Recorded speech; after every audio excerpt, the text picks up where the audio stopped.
میں سے ہر ایک اللہ کو پکارتا ہے، اس کو محسوس کرنا چاہتا ہے، اس سے اپنی بات منوانا چاہتا ہے۔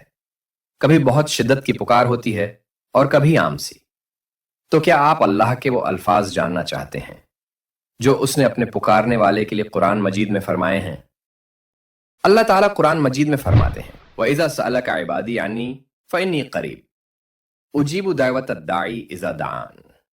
اور جب میرے بندے آپ سے میرے بارے میں پوچھیں تو کہہ دیجئے کہ میں قریب ہوں، میں پکارنے والے کی پکار کا جواب دیتا ہوں جب وہ مجھے پکارتا ہے۔ کتنی خوبصورت آیت ہے کہ اللہ اپنے نبی سے کہتا ہے جب وہ آپ سے میرے بارے میں پوچھیں۔ ہماری توقع یہ تھی کہ اللہ نبی سے کہے گا کہ جب وہ آپ سے پوچھیں تو آپ انہیں بتائیں کہ میں قریب ہوں، لیکن نہیں، اللہ کہتا ہے جب وہ آپ سے پوچھیں۔ یہاں اللہ اپنے نبی سے بات کو بیچ میں ڈراپ کرتا ہے اور آپ اور مجھ سے ڈائریکٹ بات کرتا ہے اور کہتا ہے کہ میں یقیناً قریب ہوں۔ سبحان اللہ، یعنی کہ جب ہم اپنے اللہ کو پکارتے ہیں تو وہ یقیناً ہمیں اس کا جواب دیتا ہے۔ یہ سوچنا کہ مجھے کافی دن ہوئے اللہ سے بات نہیں کی، وہ میری بات کا جواب دے گا یا نہیں؟ نہیں نہیں نہیں، اللہ کہتا ہے اجیب دعوت الداعی اذا دعان، میں پکارنے والے کی پکار کا جواب دیتا ہوں جب وہ مجھے پکارتا ہے۔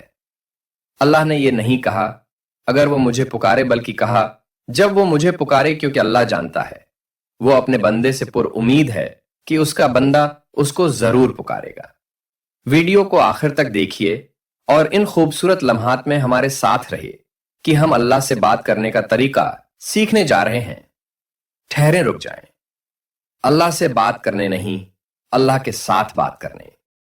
سننے میں دونوں ہی ایک جیسے الفاظ معلوم ہوتے ہیں، لیکن یہ دونوں ایک دوسرے سے بہت مختلف ہیں۔ ان الفاظ کے فرق کو ہم اس چھوٹی سی مثال سے سمجھتے ہیں۔ فرض کریں کہ آپ اپنے بہترین دوست کے ساتھ فون پر بات کر رہے ہیں اور 10 منٹ بعد آپ کو احساس ہوتا ہے کہ 10 منٹ سے صرف آپ ہی بول رہے ہیں اور دوست نے کچھ نہیں کہا، تو اس طرح کی بات چیت کو آپ کیا کہیں گے؟ چلے میں اس کو آسان کر دیتا ہوں۔ آپ کے ذہن میں یہ باتیں آئیں گی کہ پتہ نہیں دوست نے میری بات سنی بھی کہ نہیں، یا شاید وہ سن تو سب رہا تھا لیکن دھیان کسی اور طرف تھا، یا شاید سگنل ڈراپ ہو گئے۔ جی ہاں، اس طرح کی بات چیت کا مطلب یہ ہوا کہ آپ ان سے بات کر رہے تھے، ان کے ساتھ نہیں۔ تو ہم یہ جاننے والے ہیں کہ آیا ہم اللہ کے ساتھ بات کرتے ہیں یا ہمارے سگنل بھی ڈراپ ہی رہتے ہیں؟ ہم میں سے کتنے لوگ اپنی دعاؤں میں بھی یہی کرتے ہیں؟ آج ہم ایک بہت بڑے اور اہم موضوع پر بات کر رہے ہیں، لہذا پوری توجہ سے اس پیغام کو سمجھ کر دل میں اتارنے کی کوشش کیجیے گا۔ کیا آپ جانتے ہیں کہ مومن اللہ کے قریب سب سے زیادہ کب ہوتا ہے، اور اس کا کون سا عمل اس کو روحانی ترقی کے اعلیٰ درجے پر پہنچا دیتا ہے؟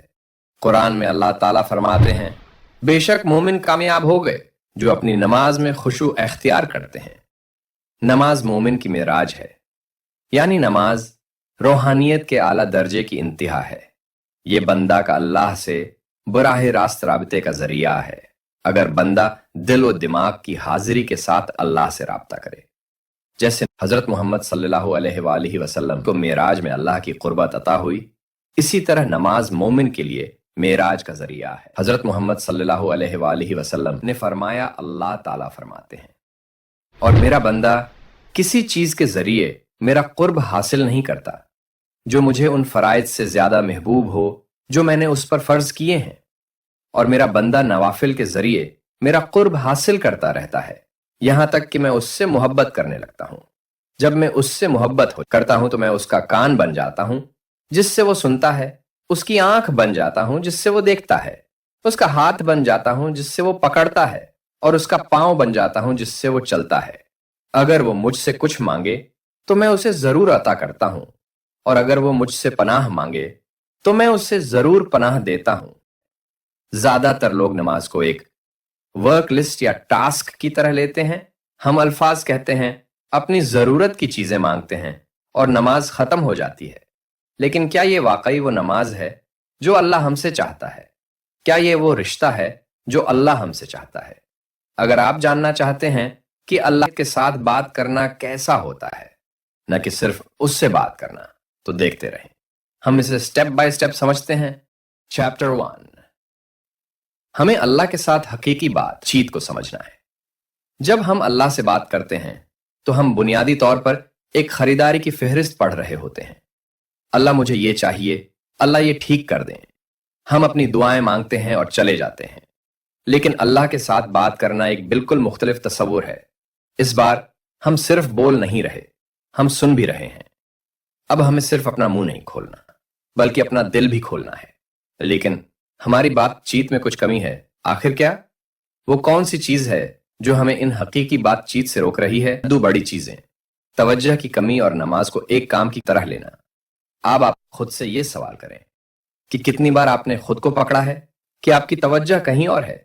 نماز کے دوران دوسری چیزوں کے بارے میں سوچنا یا صرف اپنی کام کی فہرست سے نکالنے کے لیے جلدی سے نماز پڑھنا۔ میں خود بھی نماز کے دوران وہاں رہا ہوں۔ جب ہم اپنی دعاؤں میں حاضر نہیں ہوتے تو ہم اپنے اور اللہ کے درمیان ایک دیوار بنا رہے ہوتے ہیں۔ لیکن بات یہ ہے کہ اللہ ہمیں قریب چاہتا ہے۔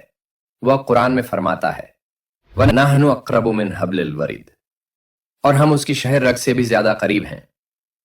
اس کے بارے میں سوچیں، شہر رگ یہ آپ کو ابھی زندہ رکھ رہی ہے اور اللہ کہہ رہا ہے کہ وہ اس سے بھی زیادہ قریب ہے۔ تو پھر ہم اپنی دعاؤں میں اکثر اللہ کو اتنا دور کیوں محسوس کرتے ہیں؟ یہ اس لیے نہیں کہ اللہ دور ہے، اللہ تو کہہ رہا ہے میں قریب ہوں، بلکہ اس لیے کہ ہم واقعی موجود نہیں ہیں۔ ان رکاوٹوں کو توڑنے اور اللہ سے واقعی جڑنے کا راز یہ ہے کہ ہم نماز کو کیسے اپروچ کرتے ہیں۔ اس کا مطلب یہ نہیں کہ آپ کو اپنی عربی کو کامل بنانا ہے۔ یہ اس بارے میں ہے کہ آپ واقعی حاضر ہوں۔ یہ اس بارے میں ہے کہ آپ اللہ کے ساتھ اتنے ہی حاضر ہوں جتنا آپ اپنے سب سے قریبی دوست کے ساتھ ہوں گے، کیونکہ یہی وہ رشتہ ہے جس کی وہ ہمیں دعوت دے رہا ہے، قربت کا، محبت کا، حقیقی گفتگو کا۔ چیپٹر 2۔ اس حقیقی بات چیت کے لیے ہمیں تیاری کرنی ہوگی۔ اب جب کہ ہم سمجھ گئے ہیں کہ آپ صرف ایک خاموش کونے میں جائیں، یہ اس بارے میں ہے کہ آپ اپنی جگہ اور اپنے دماغ کو نماز شروع کرنے سے پہلے تیار کریں۔ ایک منٹ لیں، سانس لیں، اپنے دماغ کو صاف کریں، اپنے فون کو سائلنٹ کر دیں۔ اس وقت کو ایسے لیں جیسے آپ اپنی زندگی کے سب سے اہم شخص سے مل رہے ہیں، کیونکہ آپ واقعی مل رہے ہیں۔ اب بات کرتے ہیں کہ نماز میں مکمل موجودگی کا احساس کیسے حاصل کریں۔ یہ وہ وقت ہے جب آپ کو تینوں چیزوں کو اللہ پر مرکوز کرنا ہے۔ وہ تینوں چیزیں ہیں دل، دماغ اور جسم۔ یہی وہ چیز ہے جو نماز کو ایک روٹین سے بات چیت میں بدل دیتی ہے۔ تو ہم وہاں کیسے پہنچیں؟ یہاں کچھ ٹیکنیکس ہیں جو میری مدد کرتی ہیں۔ نمبر 1، آہستہ پڑھیں، ہر لفظ اور ہر حرکت کے ساتھ اپنا وقت لیں۔ نمبر 2، سمجھیں کہ آپ کیا کہہ رہے ہیں۔ اگر آپ کو عربی نہیں آتی تو ان صورتوں کے معنی سیکھیں جو آپ اکثر پڑھتے ہیں۔ نمبر 3، اپنی امیجنیشن کا استعمال کریں۔ جب آپ اللہ اکبر کہتے ہیں تو واقعی سوچیں کہ اللہ کتنا عظیم ہے۔ نمبر 4، اپنے آپ کو چیک کریں اور اگر آپ کا ذہن بھٹک جائے تو نرمی سے اسے واپس لائیں۔ یاد رکھیں کہ نماز میں اپنی توجہ کو بہتر بنانا، اس میں وقت اور مشق لگتی ہے۔ کچھ دن بہتر ہوں گے اور کچھ نہیں، اور یہ ٹھیک ہے۔ اصل یہ ہے کہ آپ مسلسل حاضر رہیں اور کوشش کرتے رہیں، کیونکہ ہر بار جب آپ ایسا کرتے ہیں تو آپ اس حقیقی زندگی بدلنے والی گفتگو کے دروازے کو تھوڑا سا اور کھول رہے ہوتے ہیں۔ چیپٹر 3۔ اب جب کہ ہم پوری طرح حاضر ہیں اور تیاری بھی کر چکے ہیں تو اب باری ہے دل سے بات کرنے کی۔ آئیے اس بارے میں حقیقی بات کریں کہ ہم اللہ سے کیسے بات کرتے ہیں۔ سب سے پہلے اللہ کو آپ کے شاندار الفاظ کی ضرورت نہیں ہے۔ وہ جو چاہتا ہے وہ اخلاص ہے۔ یہ بہتر ہے کہ آپ دل کی گہرائیوں سے کہیں کہ آپ کوشش کر رہے ہیں، بجائے اس کے کہ آپ ایک دعا پڑھیں جس کا آپ واقعی مطلب نہیں رکھتے۔ آپ غلط نہ سمجھیں، مقررہ دعائیں اہم ہیں۔ وہ ہمیں سکھاتی ہیں کہ اللہ سے کیسے بات کریں، ہمیں الفاظ دیتی ہیں جب ہمارے پاس نہیں ہوتے۔ لیکن میرا نقطہ یہ ہے کہ آپ کو وہاں رکنا نہیں چاہیے۔ اپنی باتوں میں اپنے الفاظ شامل کریں۔ اللہ کے ساتھ بے تکلف ہو کر بات کریں۔ ایسے بات کریں جیسے آپ کسی ایسے شخص سے بات کر رہے ہیں جو آپ کو سب سے بہتر جانتا ہے۔ اللہ پہلے ہی جانتا ہے کہ آپ کب تکلیف میں ہیں، کب الجھن میں ہیں، کب آپ نے غلطی کی ہے۔ اگر آپ کچھ بھاری چیزوں سے گزر رہے ہیں اور نماز بھی ٹھیک سے ادا نہیں ہو رہی تو جان رکھیں کہ اللہ آپ کے درد کو پہلے ہی جانتا ہے کہ آپ کیسا محسوس کر رہے ہیں، تو اپنی اگلی نماز میں سب کچھ باہر نکال دیں۔ اللہ کو بتائیں کہ آپ کیسا محسوس کر رہے ہوں، بغیر کسی فلٹر کے۔ آپ اندازہ کریں گے کہ یہ آپ کی زندگی کی سب سے طاقتور دعاؤں میں سے ایک تھی۔ چیپٹر 4، نماز میں ایکٹیولی سننا۔ یہاں وہ جگہ ہے جہاں ہم میں سے زیادہ تر لوگ غلطی کرتے ہیں۔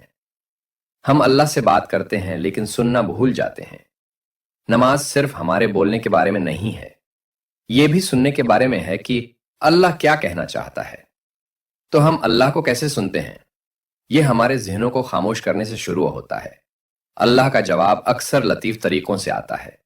اس کے جوابات ہمیشہ نماز کے دوران نہیں آتے۔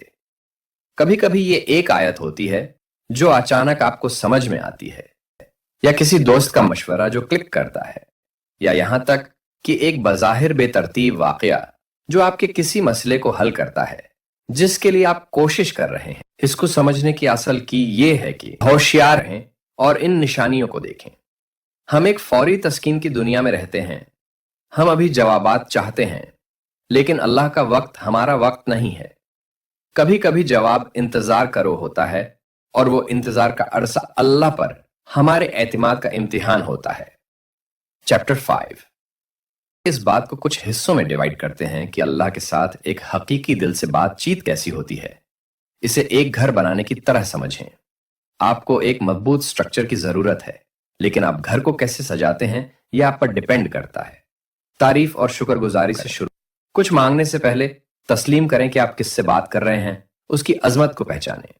یہاں تک کہ آپ کے بدترین دن پر بھی آپ کے پاس اللہ کا شکر ادا کرنے کے لیے چیزیں ہیں۔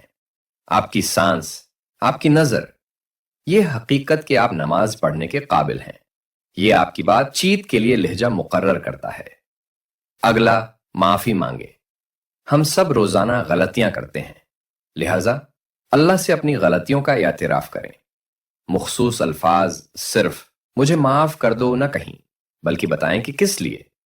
اب یہاں وہ جگہ ہے جہاں ہم میں سے بہت سے لوگ صرف ذاتی ضروریات یا فیملی کے لیے دعا کرتے ہیں، لیکن یہ کوشش کریں اپنے ساتھ سب کے لیے دعا کریں، اپنے والدین، اپنے بہن بھائیوں، امت کے لیے، یہاں تک کہ ان لوگوں کے لیے جنہوں نے آپ کے ساتھ غلط کیا ہے۔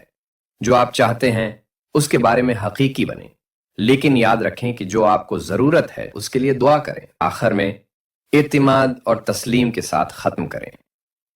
جب آپ نے اپنی بات کہہ دی تو اسے اللہ کے حوالے کر دیں۔ اس پر اعتماد کریں کہ جو کچھ بھی آئے گا وہ آپ کے لیے بہترین ہوگا۔ یاد رکھیں، یہ ایک سخت فارمولا نہیں ہے۔ کچھ دن آپ زیادہ وقت معافی مانگنے میں گزار سکتے ہیں، دوسرے دن آپ شکر گزاری سے بھرے ہو سکتے ہیں۔ یہ ٹھیک ہے۔ اصل چیز یہ ہے کہ ان تمام بنیادوں کو اس طرح سے کور کریں جو آپ کے لیے حقیقی محسوس ہو، کیونکہ دن کے آخر میں یہی وہ چیز ہے جو اللہ چاہتا ہے، آپ کے ساتھ ایک حقیقی ایماندار بات چیت۔ لیکن بات یہ ہے کہ اگر آپ اسے پریکٹیکلی نہیں کرتے تو یہ سب کچھ بے معنی ہے۔ تو یہاں میں چاہتا ہوں کہ آپ ابھی کریں۔ اس ویڈیو سے ایک چیز سلیکٹ کریں، صرف ایک، اور اسے اپنی اگلی نماز میں آزمائیں۔ نماز نہ پڑھنے والوں کے لیے کتنی سخت آیات ہیں۔